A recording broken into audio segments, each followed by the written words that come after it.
लेकिन पूजा कहती है तुझे मेरी कसम नहीं तो मैं अन्न जल त्याग दूंगी और मर जाऊंगी। पूजा की जिद के आगे मोहन हार जाता है और रेखा को लेने उसके घर पहुंच जाता है।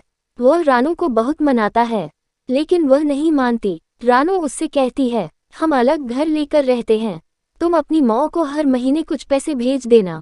राज बेमन से उसकी बात मान लेता है और रानू के साथ अलग मकान में रहने लगता है। उधर पूजा अकेली रह जाती है। वह अकेले में बैठी बैठी अपने राज को याद करके रोती रहती थी। एक दिन पूजा के घर पर कोई दरवाजा खटखटाता है। पूजा दरवाजा खोलती है तो देखती है सामने रानू का भाई रोहन अपनी पत्नी के साथ खड़ा था। वे दोनों अंदर आकर पूजा से पूछते हैं मांझी दीदी कहाँ है। पूजा उसे सारी बात बता देती है।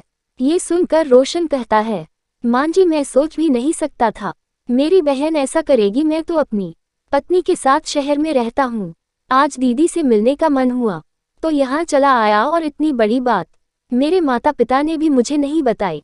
ये कहकर वह चला जाता है। कुछ दिन बाद रानू अपने पिता के घर जाती है। वहाँ उसे रोहन और उसकी पत्नी मिलते हैं।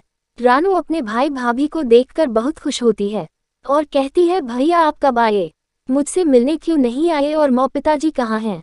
तब रोशन ने कहा मेरी पत्नी मौ पिताजी के साथ नहीं रहना चाहती थी, इसलिए मैंने उन दोनों को घर से निकाल दिया और तू भी अब कभी यहाँ मत आना। ये सुनकर रानू के होश उड़ जाते हैं। वह रोने लगती है और कहती है भैया आप मुझे इतना प्यार करते थे, अब कैसी बातें कर रहे हो, और इस उम्र में माँ पिताजी कहाँ जाएंगे, आप उनके साथ ऐसा कैसे कर सकते हैं। तब रोहन कहा है जब तूने अपनी सास के साथ ऐसा कर सकती है तो मैं क्यों नहीं कर सकता, मैं भी तो तेरा भाई हूँ। ये सुनकर रानू को अपने किए पर बहुत पछतावा होता है। वह भागकर अपने घर पहुँच जाती है और राज के पैरों में गिर जाती है।